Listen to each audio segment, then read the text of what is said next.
Carta número 3. Jesucristo vuelve en conciencia, revela la verdad, su vida y enseñanzas. Estas cartas se introducen a una dimensión espiritual, mental, que trasciende el plano humano. Se comprenden mejor al relajarse y aquietar la mente. Es solo su amor ilimitado que lo impulsa a volver una y otra vez, con la intención que vosotros estéis preparados para recibirle y tener el conocimiento que nos permitirá trascender y fundirnos con la conciencia divina. Su misión en la tierra fue impulsada por el amor y dirigida solamente a la enseñanza de la verdad, de la existencia. Sin este conocimiento no hay esperanza de redención del duro trabajo que la humanidad ha de soportar. Esta afirmación trae mucho pesar a los sinceros y dedicados seguidores de la religión cristiana y también a aquellos que han centrado su fe en la persona de Jesús. La verdad es que para tener éxito hay que deshacerse de todas esas creencias religiosas, los viejos dogmas de salvación por la sangre del Cordero, la Trinidad y demás creencias, y venir con una mente abierta y receptiva a la verdad. Ninguna otra salvación es posible. Dios no puede salvar estando ignorante de los hechos de la existencia. Continuará cometiendo los mismos errores hasta el final de los tiempos. Así crea su miseria y enfermedad. Sea cual sea la creencia que se tenga referente a la salvación de los pecados, no es más que una debilidad humana. La ley de causa y efecto son inalterables. Es una característica natural de la existencia. La ley de causa y efecto, sembrar y cosechar, es el efecto visible de lo que se llama electromagnetismo, los cuales son actividad, adhesión, rechazo o movimiento, atracción, repulsión. Estos son impulsos fundamentales de la existencia humana en sí. A la luz de la verdad espiritual de Cristo, las doctrinas pierden su sentido y desaparecen rápidamente de la mente iluminada. Estos impulsos son responsables de la formación de la materia y desarrollo de las formas individualizadas y personalidad en todas las formas vivas. Son leyes fundamentales para la existencia individual. No se puede ignorar los problemas y creer que Dios te salvará de ellos.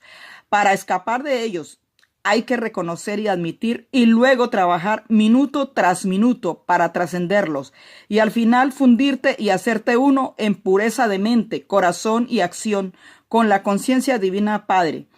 Llegarás a saber que realmente es el Padre quien te apoya y guía hacia el reino de la conciencia Padre. Y verás que el Padre es universal y también individual para ti. Te conoce y es consciente de tus necesidades. Le está esperando con las soluciones perfectas para ser reconocidas por ti. Cuando las reconozcas, al ser dócil y escuchar, estás liberado del dolor. Para comprender, dijo esta parábola. Imagínate a un niño que está gritando y dando patadas porque quiere helado. Todo el tiempo, mientras hace este ruido, su padre está esperando pacientemente en la puerta de su habitación para demostrarle que le ha traído helado y fruta. Esto le ha sucedido muchas veces a los padres con sus hijos, que están desconsolados y se niegan a escuchar. Sin embargo, los padres tienen la solución, esperando a que se calmen y sequen sus lágrimas. También Jesucristo ve el duro trabajo de la gente y sus lágrimas. El dolor causado por sermones ignorantes en las iglesias, las naciones intentando resolver dificultades que surgen de los valores, culturas y creencias religiosas tradicionales, que forman una conciencia colectiva de temores, resentimientos, enfados, venganza, agotamiento y turbulencia emocional de deseos apasionados, por lo que su compasión es sin límites, pero no puede penetrar en las ataduras y cadenas de años de pensar y actuar ignorantes del ser humano. Sin embargo, cuando le llaman, él trabaja con ellos para aliviar sus angustias debido a sus creencias que están tan grabadas en sus cerebros que su verdad no puede alcanzarlos para traer nuevo conocimiento a sus mentes. Algunas personas le han oído, aunque brevemente, pero le ha faltado el valor para aceptar nuevas ideas y hablar claro. Ya ha llegado el momento en que hemos entrado en una nueva dispensación de frecuencias vibratorias que nos ayudarán a elevarnos más fácilmente de lo material a lo espiritual, como se dijo anteriormente, que el electromagnetismo es el impulso que produce la ley de sembrar y cosechar. Por lo que no es posible intentar seguir estas cartas y luego seguir creyendo el dogma cristiano referente a la salvación por su muerte en la cruz, la Trinidad, la resurrección física, el uso del incienso y las formas fijas de oración. Los adornos sacramentales son pretextos para ganar atención y lealtad, lo cual oscurecen la verdad de sus enseñanzas. En una ocasión Jesucristo se retiró con sus discípulos para descansar, orar y meditar, pero las multitudes lo siguieron, que se sentó sobre una roca y les dijo: Venid a mí los que estéis cansados y agobiados, y yo os daré descanso. Mi yugo es llevadero y mi carga ligera. Sabían que cuando pronunciaba estas palabras, estaba comparando las reglas y leyes de los líderes judíos con la verdad que presentaba al pueblo, por lo que preguntó al Padre qué debería enseñarles ese día, y luego se fijó en las cabras y ovejas que pastaban al cuidado de un pastor. Fue así como el mensaje entró a su mente, se puso de pie y en voz alta les dijo: Ved estas ovejas y cabras pastando en las colinas. Las ovejas están en un sitio y las cabras en otro. Considerad a las ovejas. Son pacientes y pacíficas entre sí, aun cuando estén apretadas en un rincón del redil. Pastan tranquilamente, nunca reclaman el terreno que no es suyo. Dejan el pasto corto pero no dañado, permitiendo así que la hierba se recobre después de pasar por encima de ella. Y lo más importante, escuchan la voz del pastor. Por consiguiente, él las cuida y guía a mejores pastos. En las noches duerme con ellas, para cuidarlas de los lobos o ladrones. Mirad las cabras, cómo trepan y saltan sobre las rocas y se meten en lugares peligrosos. Arrancan la zarza y el follaje de los árboles. Si no fuera por su utilidad, no habría lugar para ellas, más que estar atadas o ser desterradas al desierto. Y le dijo: entre vosotros hay muchas ovejas y también muchas cabras. Se conoce a las ovejas por sus hogares, la forma en que tratan a sus vecinos y en su comunidad. Así también se conocen las cabras, pues las cabras no siguen al pastor, según llegan por las noches a solas a casa para que las ordeñen. Así es con el Padre. Él ama a las ovejas y a las cabras por igual, pero no puede protegerlas por igual, pues las ovejas comen solamente el alimento que está diseñado para sus estómagos. Las cabras comen cualquier cosa que encuentran, como zarzas, zapatos viejos, trozos de tela, hojas, cardos o malas hierbas, porque les falta sentido común. Así es con aquellos que se comportan como cabras. Son obstinados, siguiendo sus propios deseos y posiblemente dejando un rastro de destrucción detrás. No respetan el alimento de sus mentes, puesto que no tienen un propósito claro.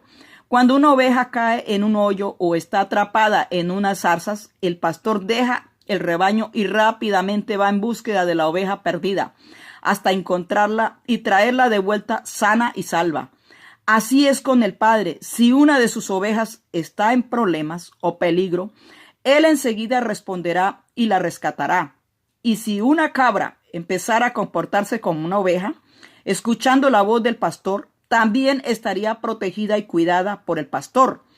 Así es con el reino del cielo. Dios no habita en ningún lugar, sino que está en todas partes, como están los cielos y el aire.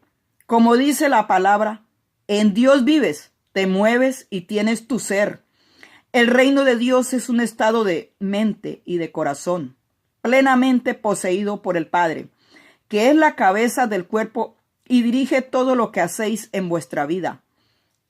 Entramos al reino de los cielos cuando nos arrepentimos de todo corazón y mente, y pedimos perdón y la fuerza para ser purificados de nuestros pensamientos, palabras y actos. Entonces podemos estar seguros que hemos encontrado el reino de los cielos y estaremos siendo dirigidos por el Padre a un estado hermoso y glorioso, a una felicidad sin medida, una alegría por la belleza del mundo, una vida llena de amor y paz sin límites y satisfacción a todas las necesidades. Al estar algunas horas enseñándoles, la multitud tuvo hambre y le pidieron que les ayudara a cubrir la necesidad. Él sintió compasión por ellos, llamó a sus discípulos y les dijo que compraran alimentos. Encontraron a un niño que vendía pan y peces y se lo trajeron. Él se apartó un poco de la multitud y tranquilamente contemplando el pan y los peces, sabiendo que eran el Dios poder mente, la sustancia de toda materia hecha visible, y que es ilimitado y activo dentro de la conciencia. Su naturaleza es satisfacer toda necesidad. Mientras bendecía el alimento, sentía el poder fluir a través de su mente, cuerpo y manos. Sabía que el hambre de la gente sería saciada. No sabía de qué manera, simplemente sabía que así sería. Luego llevó los cestos de comida y les dijo a sus discípulos que la repartieran, sintiéndose absolutamente seguro de que todos tendrían comida suficiente. Mientras se repartía el alimento, se multiplicaba hasta que toda la multitud fue alimentada y saciada. Sobraron varios cestos y así se demostró que la materia, todo lo que es visible en el universo, es mente, conciencia hecha visible a través de la vibración de las partículas. Cambios en la vibración de las partículas, hay cambios en la materia. Como consecuencia de las imágenes, movimiento, poderosamente dirigidas, disciplinadas, enfocadas por la energía de la mente, conciencia. Al actuar desde la conciencia amorosa para hacer el bien a los demás, los únicos límites de la obra del Padre en el mundo son los límites que fijan la mente del hombre en aquella obra. Los cambios en la materia suceden cuando la conciencia del hombre está en completa armonía y unida a la conciencia universal. En otra ocasión, él estaba sentado debajo de un árbol rodeado por la gente. De nuevo intentó hacerles comprender el poder de la fe. En los evangelios se afirma que él dijo que si un hombre tuviera la fe del tamaño de una semilla de mostaza, podría mover montañas. Esta afirmación es incorrecta. Se interpretó mal, pues la fe no se puede medir en esa manera. Fe. Es un poder de total convicción en la mente y no puede ser sometida a un tamaño. La creencia es aún más fuerte. La creencia es el fruto de saber algo de oídas y de lógica. Estás convencido que lo que has oído o leído es verdad. Así desarrolla una creencia. Jesucristo constantemente les decía a la gente: creed que recibiréis y recibiréis. El conocimiento es cuando se te dice algo o cuando lees algo, y si concuerda de manera lógica y real con todo el conocimiento que haya en su mente y lo comprendes, entonces la nueva información se convierte en conocimiento y ahora tú sabes que lo que sabes es verdad. Tienes un sentido de convicción.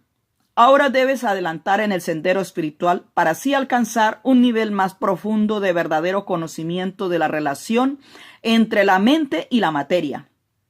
Sin este cimiento, la gente seguirá enredándose en mitos religiosos y quedará aprisionados en la materia humana. Lo que Jesucristo dijo referente a la fe fue esto: ¿ved este gran árbol? Ha crecido desde la semilla más pequeña que se pueda imaginar. ¿Ves el tronco enorme? Las ramas y su frondosidad. Todo este enorme crecimiento ha salido de una pequeña semilla. ¿Cómo ocurrió tal cosa? ¿De dónde procede la madera del árbol y la frondosidad que lo adorna? ¿No es esto tan milagroso? como los milagros que realizaba entre ellos? Pues este crecimiento del árbol y los milagros que realizaba entre ellos es obra del Padre. Una semilla es una entidad diminuta de conocimiento de la conciencia. Es el conocimiento de la conciencia de aquello en lo que se convertirá.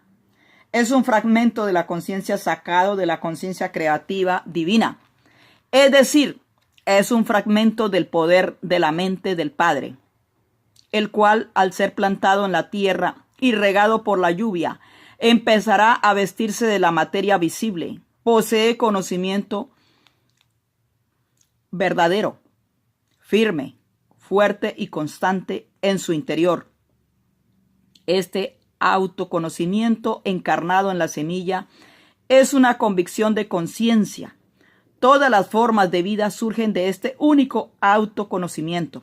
Esta convicción de conciencia es lo que separa la tierra inanimada y las rocas y todo lo que vive, crece en la tierra. Donde no existe convicción de conciencia o conocimiento de identidad, no hay crecimiento. Es decir, la conciencia dentro de la tierra y las rocas permanecen como conciencia en una forma latente o dormida. Por lo que dijo, si pudierais creer en lo que pedís, sucedería como la semilla de la mostaza que conoce su propia identidad. Podrías hacer cualquier cosa que quisierais. Si pudierais llevar dentro de la mente una semilla, un plan perfeccionado de vuestros objetivos y saber que puede crecer, sin dudar llegará a la realización. Esta semilla cobra vida propia y pronto se manifestará en vuestra vida. Podríais con toda seguridad mover las montañas de vuestras vidas, esas montañas que atraviesan vuestro camino y os impiden alcanzar todo lo que deseáis.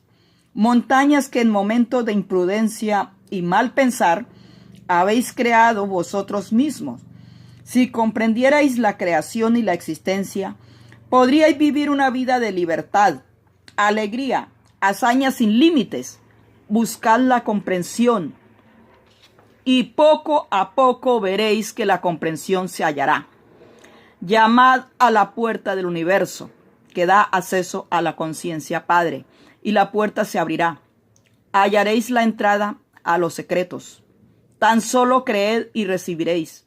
Jesucristo no vino a la tierra a presentar una nueva religión o un código moral más alto que aquel dado por Moisés en los 10 mandamientos.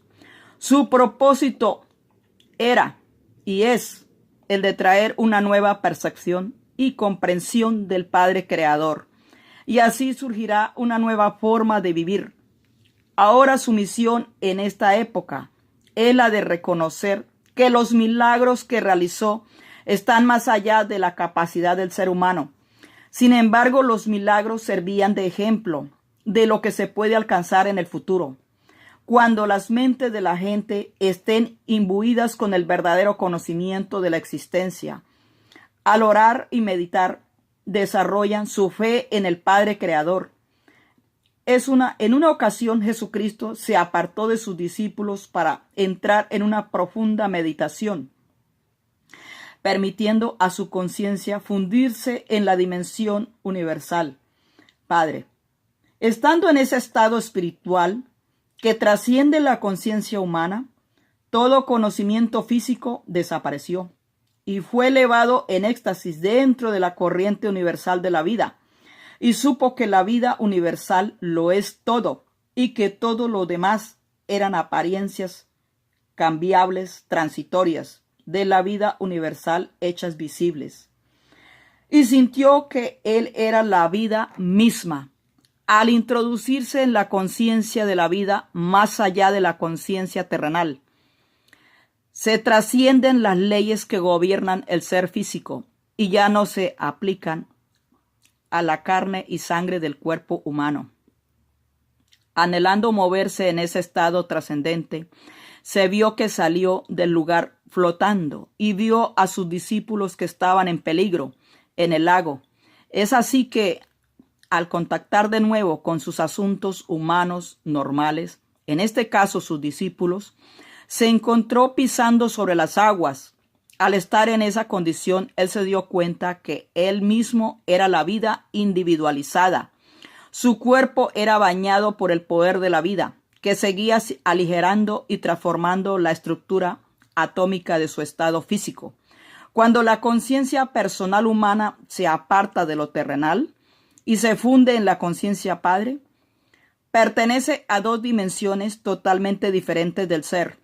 La conciencia humana puede recibir inspiración de la conciencia universal padre, pero la inspiración que se recibe se entremezcla con la condición humana y frecuentemente se interpreta mal, según el almacén de conocimiento que ya controla al cerebro y procesos mentales en sí.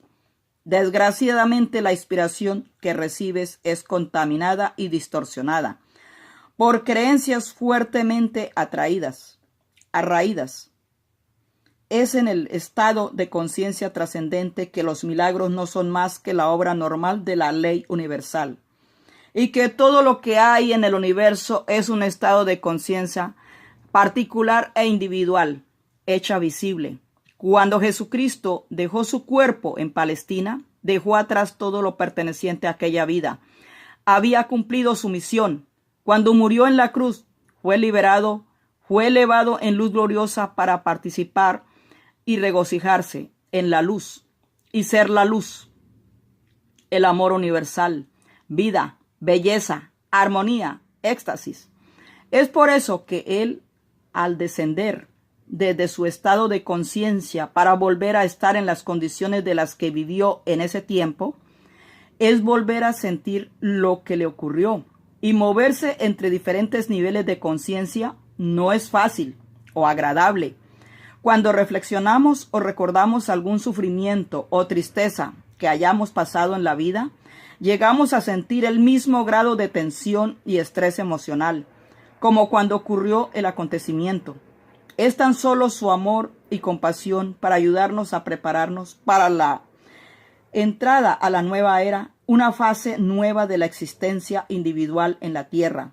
El universo manifiesta las diferentes frecuencias de vibración de las partículas de energía de la conciencia al moverse en las frecuencias arriba o abajo, de un nivel a otro. También las estructuras físicas y visibles manifiestan niveles de energía diferentes, y hay un cambio de patrones mentales, emocionales y de aspecto, como el que experimentan los cristianos reviviendo el trauma de la crucifixión de Jesucristo. Han experimentado el estigma, que no es más que una respuesta histérica morbosamente emocional a lo que creen que le pasó. Se imaginan la angustia, el sufrimiento que soportó hasta su muerte. Esto les causa un estado de congoja física. Esta carta está siendo escrita un Viernes Santo. Él ha venido especialmente para hablar de su crucifixión y para decirnos que debemos abandonar todo drama referente a ese día, que su muerte fue una liberación maravillosa para él. Es hora que la gente despierte de su largo sueño y comprenda la existencia como lo que realmente es, y la verdad de su crucifixión, la cual se ocultó por mucho tiempo. El estar reviviendo el Viernes Santos cada año se ha creado una conciencia traumática y contaminada por todo el mundo, y esto nos aleja tanto de la conciencia divina.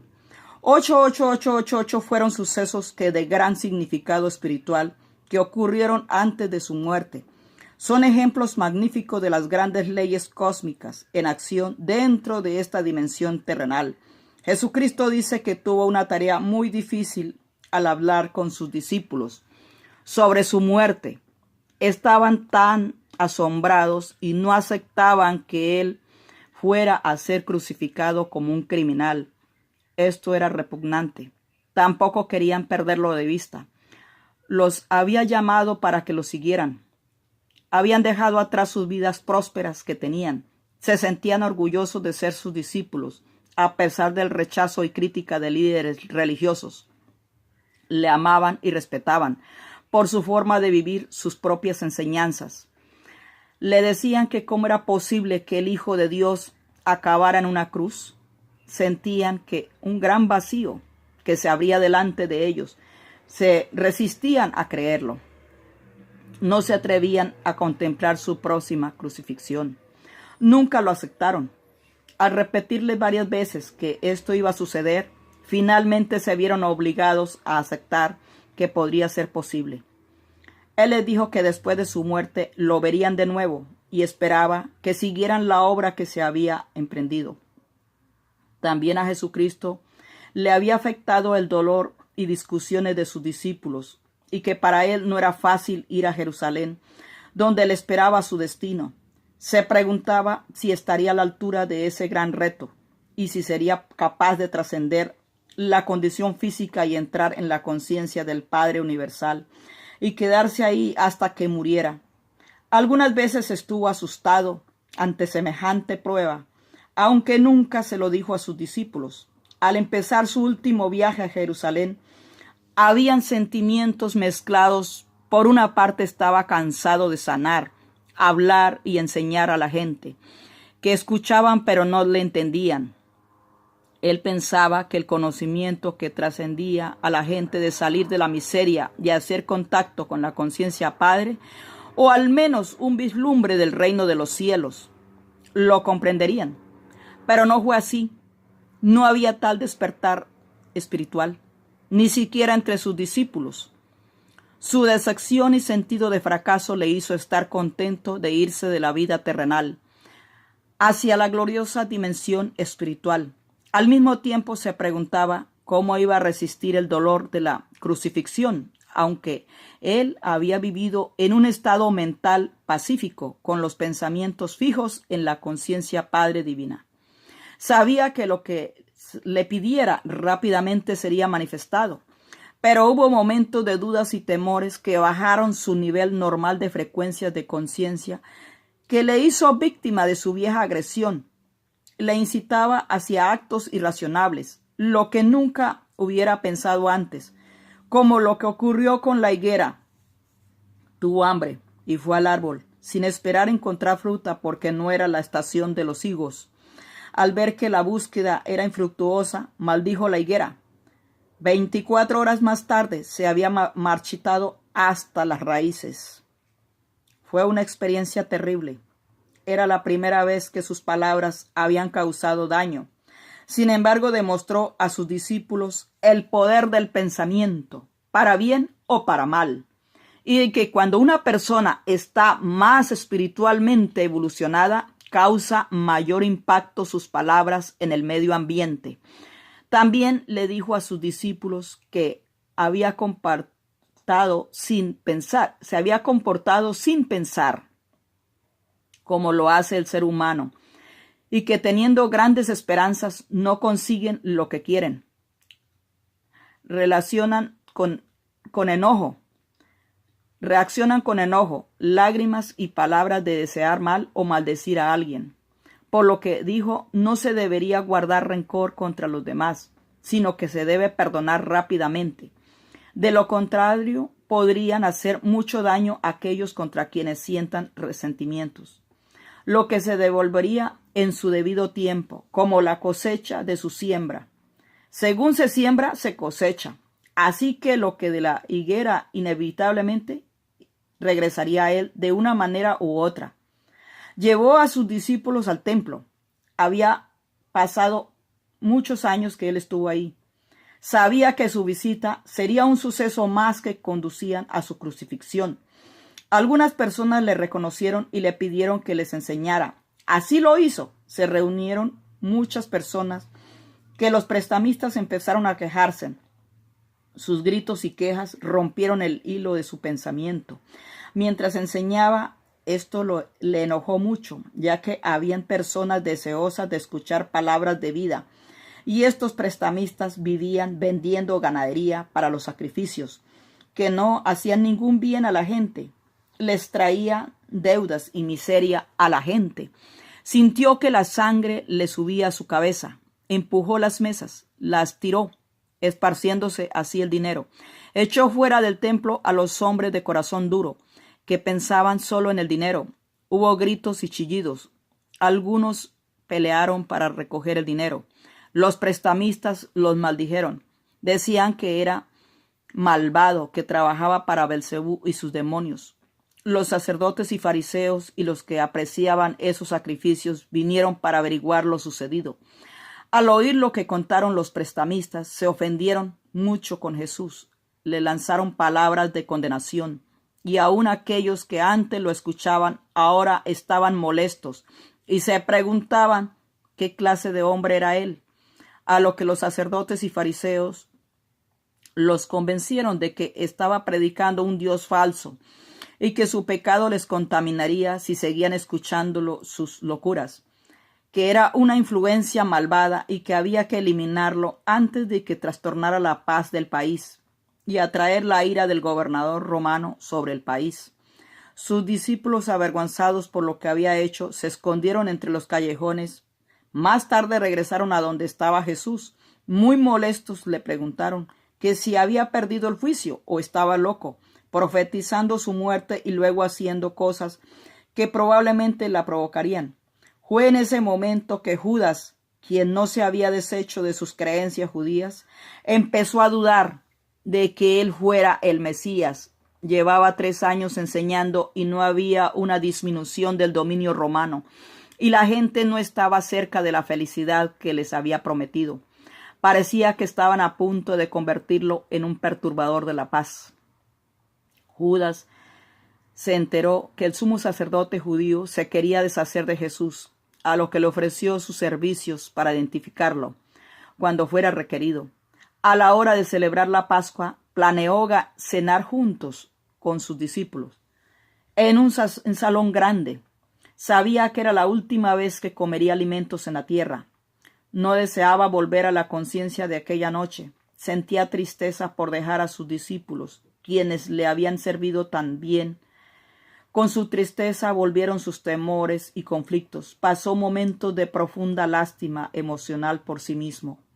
Sentía que nadie comprendía todo lo que había intentado hacer para su pueblo y el sacrificio que estaba dispuesto a hacer. Juan, mientras tanto, narraba la historia de la última noche de los israelitas en Egipto, y Moisés dando instrucciones que cada familia matase un cordero sin mancha, y que con la sangre marcaran sus puertas, porque los ángeles vendrían a matar a los hijos primogénitos y al ganado de los egipcios. Y con qué entusiasmo contaba cómo los egipcios al despertar encontraron sus primogénitos ensangrentados, ya muertos. Jesucristo rechazaba esa horrible historia porque es un obstáculo para la persona que busca la verdad espiritual.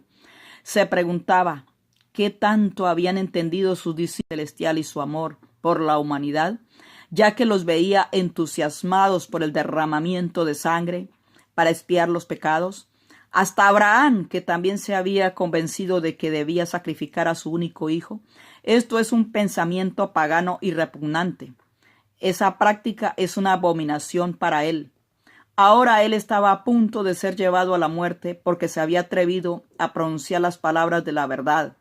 Se preguntaba por qué se le habían confiado tal misión. Sintió un espasmo momentáneo de resentimiento y enfado, entretejido con sentimientos de amor por sus discípulos, que con cinismo se preguntaba qué recuerdo podría dejarles para volver a traer a sus mentes sus enseñanzas cuando no estuviera con ellos. Luego le vino a su mente que si el derramamiento de sangre tanto les conmovía, les daría sangre para que lo recordaran. Así que cogió un pan, lo partió, lo pasó a sus discípulos y les dijo que lo comieran.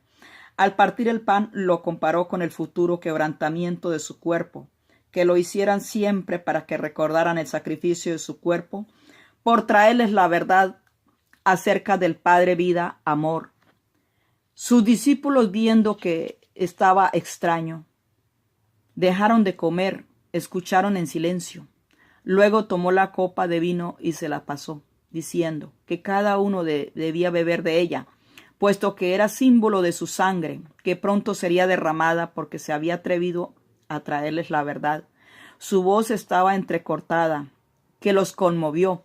Cada uno tomó un sorbo en silencio. Luego les dijo que uno de ellos lo traicionaría. En secreto comprendió sus motivos y supo que era una pieza necesaria de la futura secuencia de sucesos. Él cumplía con el papel que su naturaleza le había incitado a hacer. Sabía que sufriría mucho y sintió compasión por él, o sea, por Judas. Pero guardó este pensamiento y le dijo a Judas que se marchara rápidamente a lo que tenía que hacer. Sus discípulos sintieron mucha congoja emocional al saber que esa era su última noche. ¿Y ahora qué sería de sus vidas cuando él no estuviera ya con ellos? ¿Y qué serían objeto de burla? Que nadie confiaría en ellos. Era así como se expresaban. Esto le entristeció a Jesucristo. Por esas respuestas egoístas es que él les dijo que lo abandonaran y no habría conexión entre ellos y él y la crucifixión, y se dispersaran y volvieran a Galilea. Pedro se conmovió y dijo que jamás lo abandonaría. Como sabemos, lo hizo. Así que él se encontraba decepcionado, dolido por su falta de comprensión y reacción egoísta de sus discípulos. No hubo ninguna palabra amable para él en ese momento de dura prueba y pensó que qué duro es el corazón del hombre. ¿Cuántos siglos pasarían para que la humanidad pudiera ir más allá de su propio dolor y sufrimiento, para sentir compasión y amor por otros que se hallasen en una situación peor que la de ellos? Aún así, él comprendió a sus discípulos y les dio el valor para enfrentar el futuro y les aseguró que siempre estaría con ellos, que no les dejaría solos, sentirían su presencia y esto les reconfortaría. También les avisó que habría muchos que seguirían con el conocimiento que les había dado, pero que habría personas que buscarían añadir tradiciones a la razón a sus enseñanzas. Sus palabras serían tan distorsionadas que al final ya no revelarían la verdad original que había traído al mundo. Al oír esto, los discípulos se disgustaron, sintieron pánico de que esto llegara a suceder, y así terminó de hablar con ellos. Y anheló aislarse en silencio para orar y meditar, y así entrar en contacto con el Padre.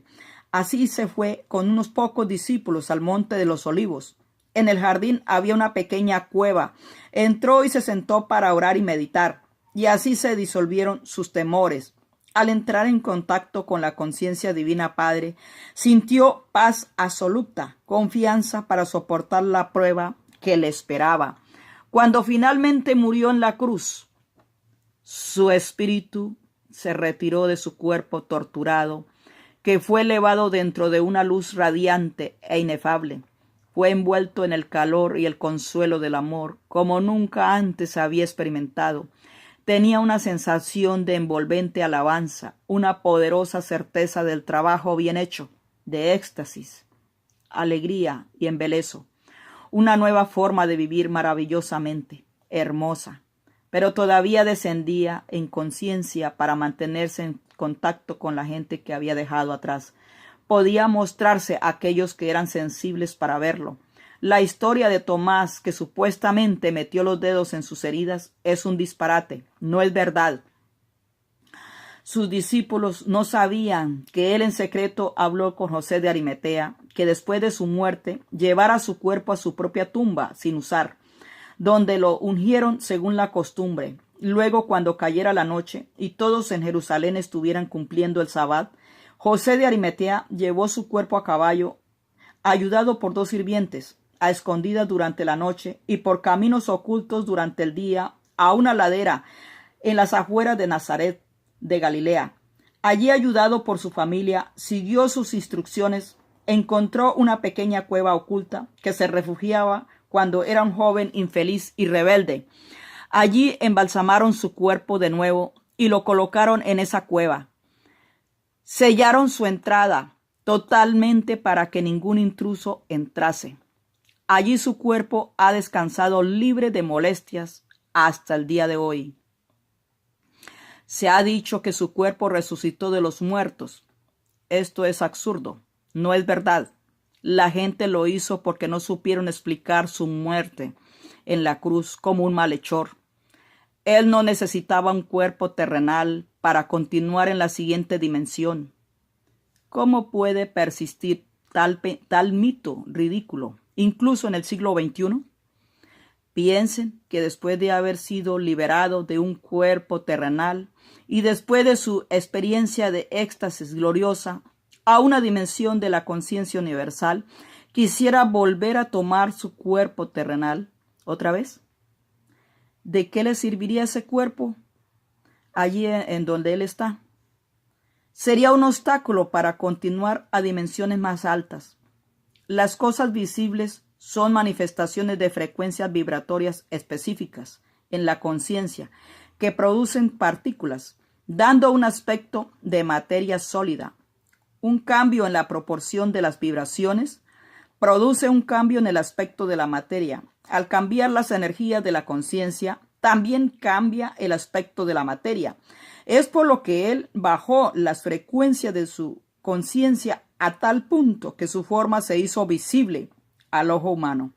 Y así sus discípulos le vieron después de su muerte, pues amaba a sus discípulos y les debía consuelo y apoyo, también para dirigir su poder dentro de sus mentes y así continuar con la obra que se había emprendido. Es importante saber que cuando la conciencia humana haya ascendido en frecuencias vibratorias hasta los portales de la conciencia universal, se convierte en luz individual y no necesita un cuerpo físico para expresar y disfrutar. No tiene necesidades o deseos impulsados por el ego, porque en la Tierra la mente está anclada a ciertos parámetros de frecuencias vibratorias, encerrada en un cuerpo, con sus propias necesidades. Al elevarse la conciencia más allá de lo terrenal, el cuerpo desaparecería. La imaginación solo no puede elevarse más allá de las experiencias, por lo que te quedas en el pasado y lo proyectas a tu futuro. Hay que trascender el ego, es decir, que muera dentro de la conciencia humana, y así estarás vivo dentro de la conciencia universal Padre. Se consigue solo a través de la oración y meditación diaria.